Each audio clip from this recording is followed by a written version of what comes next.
You're listening to The Briefing, first broadcast on the 30th of September 2024 on Monocle Radio.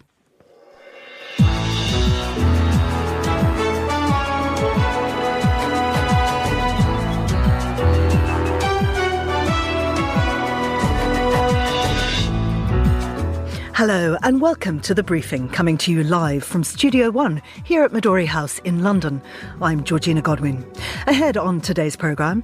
If the Israelis wanted ground incursion, the resistance forces are ready for that. That's Hezbollah's deputy leader. We'll look at the future for that organisation, and as Israel's security cabinet changes, we'll ask how that will impact Netanyahu's government. Then, we have actually opened this door. We have pushed open a door to a new era. We will now really write this new chapter of Austrian history together. Austria's far right has had an historic win in weekend elections. But just how far has the FPO come from its Nazi roots? Japan's Prime Minister-elect has already called a snap election, and he'll only be sworn in tomorrow. What does the future hold for the ruling LDP? In Moldova, Russia's been accused of interfering with the upcoming elections. We'll have the details from Chisinau, and why Switzerland and Italy are redrawing part of their shared border. All that right here on The Briefing with me, Georgina Godwin.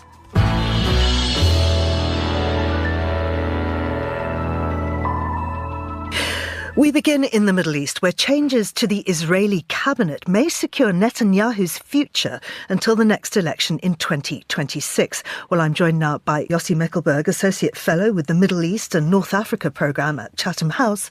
Yossi, what's been happening domestically in Israel? So while the war is still raging and multi-front war, and especially with the escalation with Lebanon, Prime Minister Netanyahu was plotting to enlarge his coalition. He didn't feel stable enough with his coalition. The coalition is not stable, and blackmailed by the far right.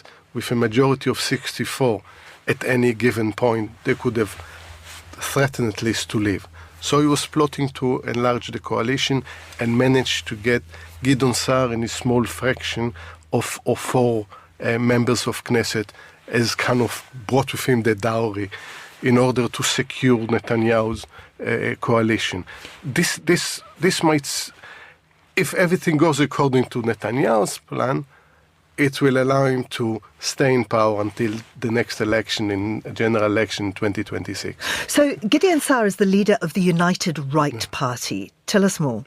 This is a faction within another party. It didn't run independently in the last election, but with Benny Gantz and Gadi Eisenkot. Now he decided to leave the party and basically handle the party independently within the Knesset, which, knowing that the others won't join Netanyahu government, enable him to negotiate return to the coalition and government, in hope that he will be appointed as defense minister, but doesn't seem to be, at least in the near future. But it's still a possibility. He probably would like also to rejoin Likud. Gideon Sa'ar sees himself as a future leader of Likud, though there is no love lost between him and Prime Minister Netanyahu, and especially with Sarah Netanyahu. So why is it then that his return is seen as shoring up Netanyahu's future? Because it adds another, four members of Knesset supporting the coalition. He has a relatively stable coalition of 68. Anything can happen in Israeli politics. But as far as Netanyahu is concerned, I think he sees with what's happening in Lebanon that is regarded as a military success. Investigation into October 7 is delayed. The same goes with him giving evidence in his corruption trial. 68 members in a coalition is almost a luxury in Israel politics. He thinks that he can survive until the next election. Now, you mentioned the Defence Minister, Yoav Gallant, and how Sa'ar might want to take over from him. But Gallant is actually, even though we've heard many comments saying that he's on his way out, he is still in position. He's an interesting character. He's stubborn, despite his very prickly relations with Netanyahu.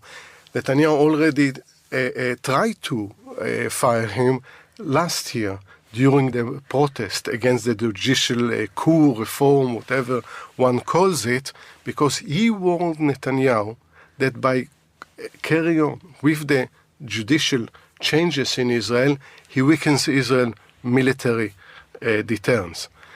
And Netanyahu got very upset about it and basically said that he fired him. Hundreds of thousands of Israelis took to the street, and he had to retract this action. This upset Netanyahu no end, and he looked for another opportunity to get rid of Gallant. Then came October 7, which definitely wrong time to get rid of your defense minister. It's even stranger to do it now, a year into the war, when it seems that the military and the Israeli army regained its deterrence, regained its capacity to hurt Israel's enemies almost everywhere in the Middle East. It won't bode well with the Israeli public. And finally, Yossi, these are all the hawks in the cabinet. These are the warmongers. Who there is putting a brake on Netanyahu? And do they have any chance of influencing him to stop this appalling carnage? The short answer is no one. Because Gideon Sa'ar, politically, ideologically, is to the right of Netanyahu. Gallant is a military person. It's hard to know where he stands ideologically, but militarily, he's one of those who supported from day one of the war actually to focus on Lebanon and not on Gaza. I don't think there is anyone to put the brakes on the way that Israel conducting its military affairs. If there are any brakes, they are outside the country, not within the country. Well, that was Yossi Meckelberg there. Now I'd like to bring in Stephanie Glinsky, who's a freelance journalist in Beirut. Steph, thanks for joining us. As you heard Yossi say, Israel will likely continue its aggressive stance. Who can Lebanon look to externally for help? You know, there's no one of substance, really. Hezbollah's allies, Iran, the Houthis, will not change the course of the conflict. Iran's foreign ministry said that they will not leave Israel's acts unanswered. But they are, of course, referring to Nasrallah's assassination. But again, Iran also very often said that they are not looking for war, and I don't see Iran getting involved significantly. The US has issued a last-minute appeal to both sides, of course, for restraint. They also warned Netanyahu that the war will not return displaced Israelis to their homes in the north of the country. But really, Lebanon is in a very difficult place. I mean, Hezbollah and Israel are waging war. This is not the Lebanese government. But the Lebanese government is also in disarray and can't do much to prevent further escalation. Yesterday, we saw, again, 100 people die in Israeli airstrikes, according to the health ministry. So these are incredibly difficult times for the country. What about internally? Who's going to take over the leadership of Hezbollah? Well, Hezbollah will choose a successor at the earliest opportunity. That's at least what their deputy Naim Qassem said. And they also said that all leadership posts within Hezbollah will be filled again. Of course, many of the senior leaders have been assassinated by Israel. So with Hezbollah's leadership in disarray after the killing of Nasrallah, it's yet unclear who will take over and also how the organization will respond to a potential ground invasion. We also don't know yet how effective Israeli attacks have been so far in degrading and disrupting Hezbollah's prepared defense if it comes to the ground invasion. Hezbollah certainly has been weakened, and of course the future of the organization and the leadership has not yet been determined. Qassem, in his speech today, also said that any other organization would have collapsed in the face of such attacks, but Hezbollah did not. He also pledged that the group would continue to fight Israel. And of course, as I said, they are going to continue to fight. This is happening as tanks are amassing on the border with Israel. And reports also just came out that Israeli special forces have crossed the border into Lebanon, that they are going into Hezbollah's tunnels. So whoever will take over, it looks like further escalation could be expected. And it's a very, very difficult time, of course, for Lebanon. And just before you go, Steph, after the violence of the weekend and what looks like the possible beginnings of a ground assault, what is the mood in Beirut today? Yeah, the situation is tense. Right now, drones are circling above. Again, there was a strike last night in central Beirut, so not in Dahia, which is the southern suburb where Hezbollah has its stronghold, and we've seen a lot of attacks. But this was in central Beirut, and this is very significant. The strike was in a very busy intersection, sort of bus station and hub for minibuses. So a lot of people pass through this area regularly, me included. This is very concerning, of course. Many people have left Beirut. Many are leaving. They're cramming into cars, into buses with minimum belongings. They're heading north out of the danger zone. Beirut is now considered a danger zone as well. It's very, very tense, especially as a ground invasion is possibly imminent. Steph, thank you very much. Keep safe. That was Stephanie Glinsky in Beirut. Now, here's Tom Webb with the day's other news headlines. Thanks, Georgina. The far-right Freedom Party has won the general election in Austria. The FPO, led by Herbert Kickl, finished with more than 28% of the vote, coming ahead of the ruling Conservatives, with the centre-left Social Democrats in third place. Despite its win, the party's chances of actually governing remain unclear, as it couldn't secure a majority necessary to form a government. In France, far-right leader Marine Le Pen goes on trial today. She's accused of embezzling public money by using European parliamentary funds to pay staff who work for her National Rally Party, not on European affairs. Le Pen, her father, and 25 others are involved in the case. A SpaceX capsule has reached the International Space Station to bring home 2 astronauts stranded since June. Butch Wilmore and Suni Williams were stuck after their Boeing Starliner spacecraft suffered failures. The pair were originally only meant to stay for an 8-day mission, but will now return to Earth in February. Those are the day's headlines. Back to you, Georgina. Thank you, Tom.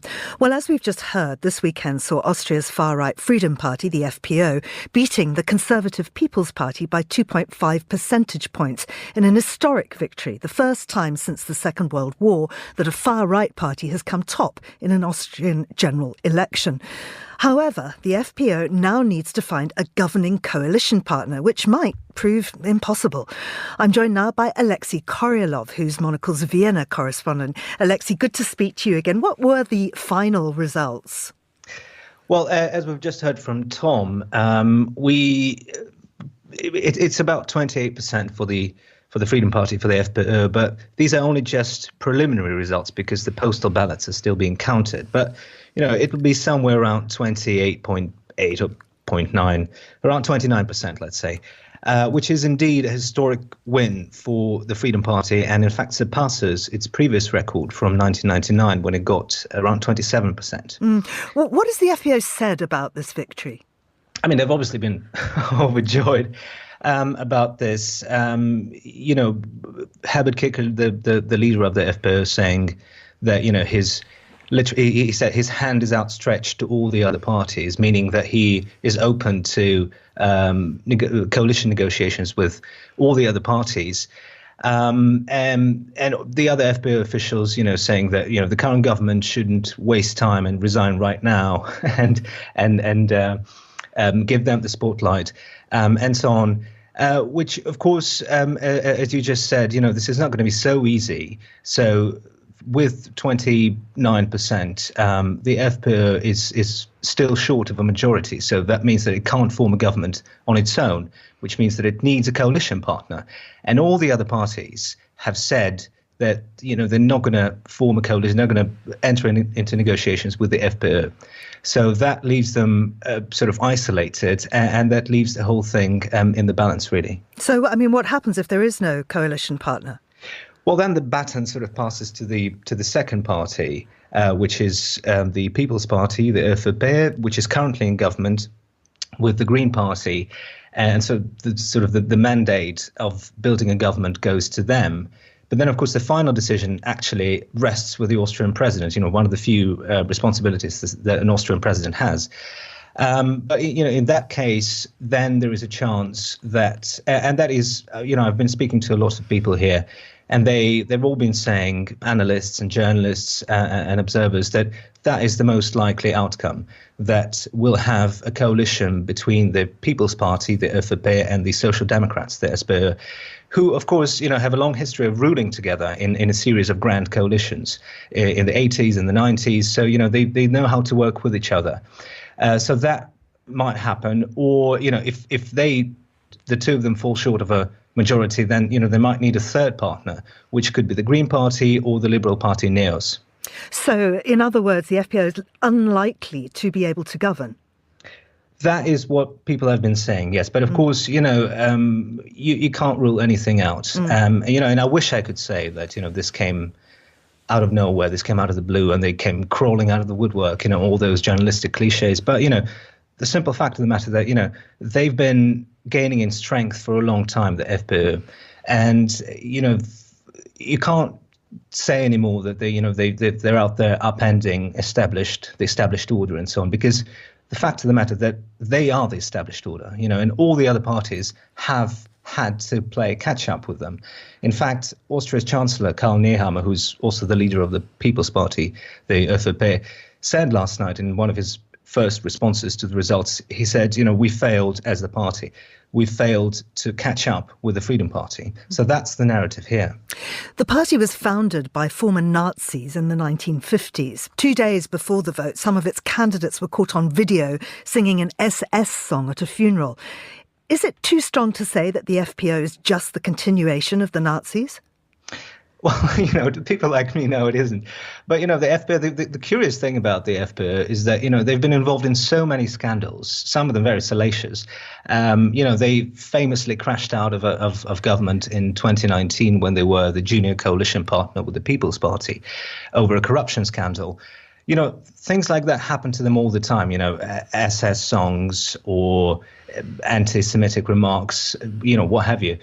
But they always somehow bounce back. That's the very curious thing about them. Alexei, thank you. That's Alexei Koryalov in Vienna. You're listening to The Briefing on Monocle Radio.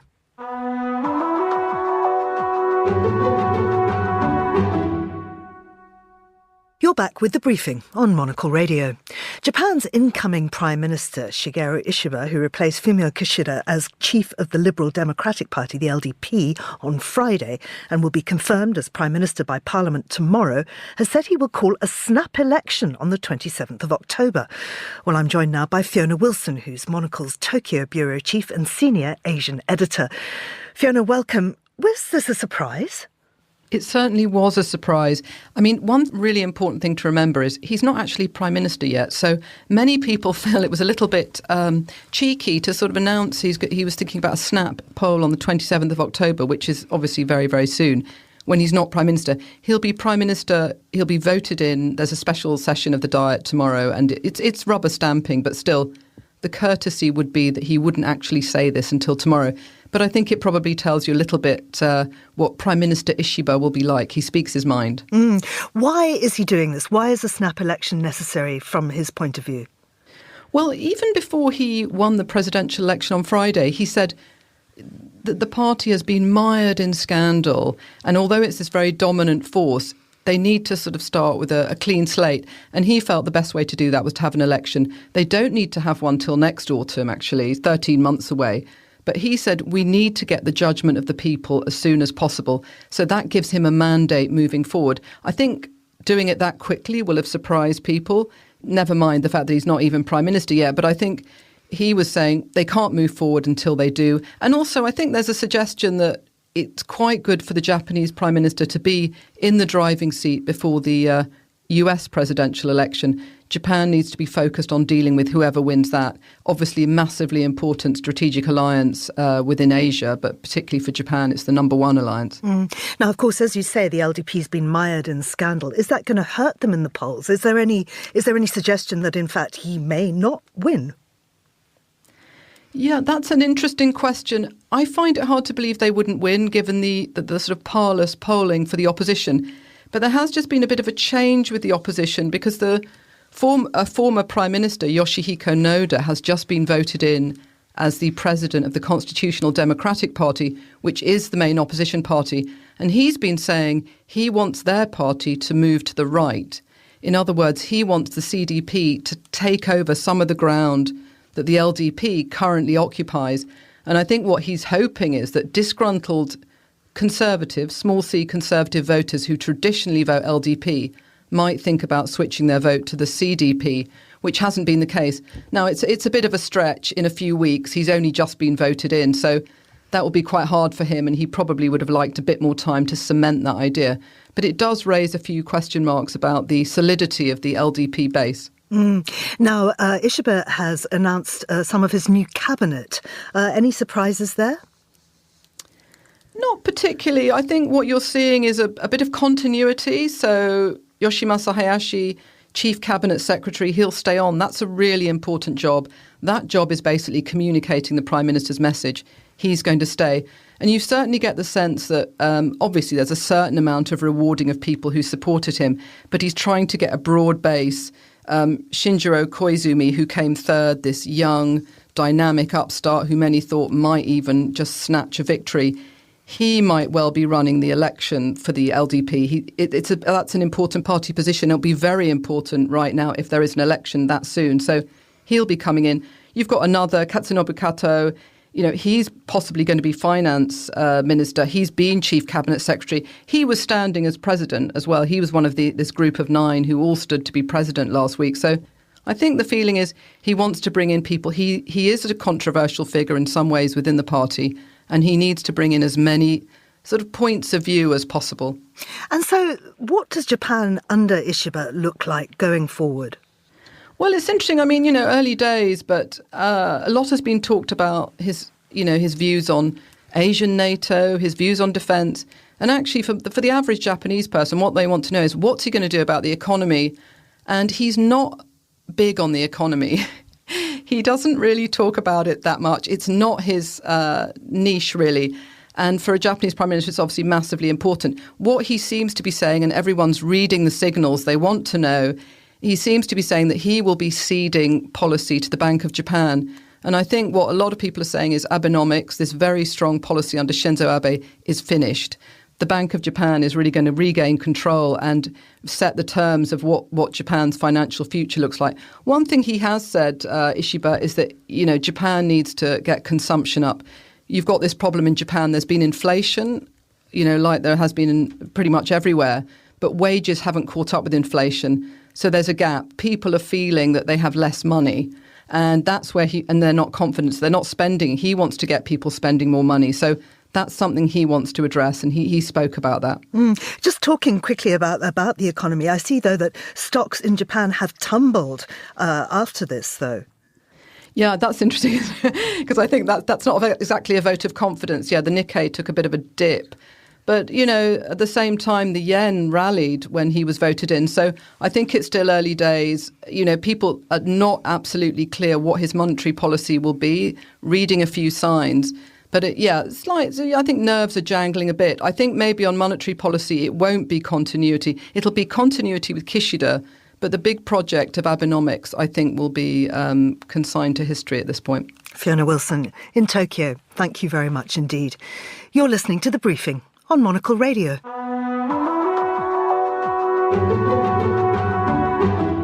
Next month, the former Soviet Republic of Moldova has a nationwide vote on whether to join the European Union. But Moldova's national security advisor says the Kremlin is deploying disinformation and cash in an attempt to subvert that vote, and also the presidential election on October the 20th, where pro-European President Maia Sandu is hoping to fill the role for a second time. I'm joined now by Paula Erzanu, who is a Moldovan-Romanian journalist. Paula, thanks for coming on the show. I wonder if you could remind us of Moldova's journey on its way to EU membership. I mean, since it was granted candidate status last year, there's already been a warning of a Russian coup to violently overthrow the government. Yes, so Moldova has been trying to get integrated into the European space ever since it declared independence in 1991. This aim is kind of set in the constitution, in the declaration, not in the constitution, but in the Declaration of Independence. from 1991, and some analysts would argue that all parliaments until now in Moldova have supported the EU integration dream. Of course, the full-scale invasion of Ukraine has opened this window of opportunity for both Ukraine and Moldova to kind of speed up the process of integrating into the EU. And now Moldova as well as Ukraine are both in talks and negotiations to become EU members. They have candidate status, and the referendum in October, on 20th October, aims to basically show that EU integration is not just the kind of political classes' desire, but it's a kind of vision for Moldova's future, supported by the majority of the country, which would be set in the constitution as well. So it would have to be followed by future governments, regardless of their own orientation. So we know that a dozen pro-Western parties are asking citizens to vote yes in this referendum. How is Russia interfering or trying to interfere? Russia has been interfering in Moldovan politics since 1991. If we want to go back as far as that, and even before, by occupying us more explicitly. Now, of course, they are investing lots and lots of money in various tactics. They are trying to use agents of influence ranging from politicians, journalists, priests, and even young people that they would, for instance, pay for to travel to Moscow and get indoctrinated there, get money in cash, bring it back in Moldova and spend it on propaganda efforts and kind of spread these anti-EU messages that the EU is this place with no values. It's all about LGBT kind of dictatorships, and it's a warmongering kind of project. So these are some of the messages that they're trying to send through all of these different agents. And broadcasters, they've also been targeted? Yes, so we get kind of daily falsehoods. The most recent kind of story that got out of hand is about whether the EU will mean that foreigners will buy lands in Moldova, and therefore, the country will not belong to Moldovans anymore. And every day there is an orchestrated kind of campaign that is trying to change the political agenda and the public conversation surrounding EU integration and the future of the country. So how is this all being countered, and have there been any arrests? Yes, so for if I'm not wrong, for the first time in 30 years, we have had 2 people arrested for spy work, for treason. One of them was the head of the Judiciary Department in Parliament for 3 decades. So he's had enough time to do a lot of damage to the country and represent foreign interests. The other one used to be the chief state major in the military. So there's this legal path, and there's also just kind of grassroots journalistic work being done in order to kind of bring the truth back in the public sphere. And of course, there's a lot of efforts that we can't really see. So, for instance, when thousands of posters promoting false messages or anti-EU messages show up in the center of the capital, the police would have to deal with that if they are not kind of within the legal bounds of this political campaign for the referendum. Paula, thank you very much indeed. That was Paula Erezanu.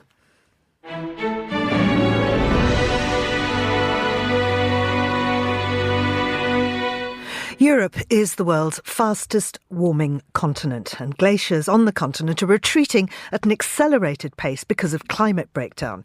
This is particularly evident around one of the highest mountains, the Matterhorn, as glaciers melt away. In turn, it's affecting border lines between Switzerland and Italy. Well, I'm joined now from Zurich by Juliet Linley, who's a journalist and broadcaster. Juliet, lovely to speak to you again. Why and how is climate change altering borders? Good afternoon, Georgina. You know, when you think of borders, perhaps one thinks of sharply demarcated, precise lines. But the world over, this isn't the case. And in fact, in the rugged Alps, this couldn't be further from the facts on the ground. So we have jagged mountainous areas that zigzag all over, ravines, rock faces, and large parts of the area in question have long been covered by glaciers, which are now melting, as you said, extremely rapidly. So glacier ridgelines that were under snow year-round are now finding themselves to be uncovered, and the natural boundaries have therefore moved. So both Italy and Switzerland want to rectify this and redraw the borders, but it's not easy. So for some background, latest figures show that Switzerland's glaciers are hemorrhaging 4% of their volume. That's what they hemorrhaged just last year, and that's a massive loss. In 2022, it was even worse. They lost 6% of volume. Now, this is also due to limited snowfall. So during the year, you would expect the snow, even in the winter, to be keeping this blanket of cold temperatures and keeping the glaciers at freezing temperatures. But that's not happening anymore throughout the season. So, in fact, in Switzerland, experts on climate change are pessimistic about saving many of these glaciers, saying that even if countries were to manage to keep temperatures within the 1.5 degrees Celsius target rise set by the Paris Climate Agreement, that wouldn't even be possible. So have Switzerland and Italy agreed on new lines? I mean, hasn't this been in contention for years? You're right, Georgina. You're not mistaken. This has been ongoing. So a commission made up of Italian and Swiss experts came to a draft accord 1.5 years ago. So that was back in May 2023. Now, the news is that last Friday, September 27th, Switzerland officially green-lighted this agreement. However, the Italians have not. And the process for approval is reportedly currently underway in neighboring Italy. And the accord will be published once both parties have signed it. The exact timing of Italy's green light, Georgina, is as yet unclear. But the Swiss say that the new border demarcations have been drawn up with both countries' economic interests at heart. And this is crucial. This is about the numbers. So the frontiers are focused on the area of Plateau Rosa and the Carrel Refuge and Gobba di Rollin. Now, these are all areas that it goes beyond national pride, if you want. It's about who is going to be paying for upkeeping specific natural areas. You know, it's about these are not highly populated places, although they are known for their famous ski resorts, as you said, Matterhorn, Zermatt, Cervinia. But it's more about who is going to be paying to keep them and to considering the damage that can be done by climate change. Now, just for a little detail, Switzerland is also adapting its borders with France, Georgina, also because of climate change. And in this case, a new tram line and rivers in the Geneva region have been affected. So between the communes of Perly-Surtout and Bardonnay, small changes to new tram lines had to be made. And meanwhile, 2 other changes to the Franco-Swiss border relating to work on 2 rivers and their embankments that are shifting, they needed to be fortified. Now, just for background, Geneva shares a 100-kilometer border with France, 50 kilometers of which are waterways.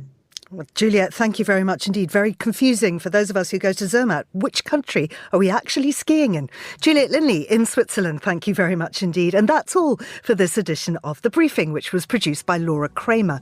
Our researchers were Gunnar Grinlid and Sana Jamani, and our studio manager was Mariella Bevan. The Briefing is back tomorrow at the same time. I'm Georgina Godwin. Goodbye and thanks for listening.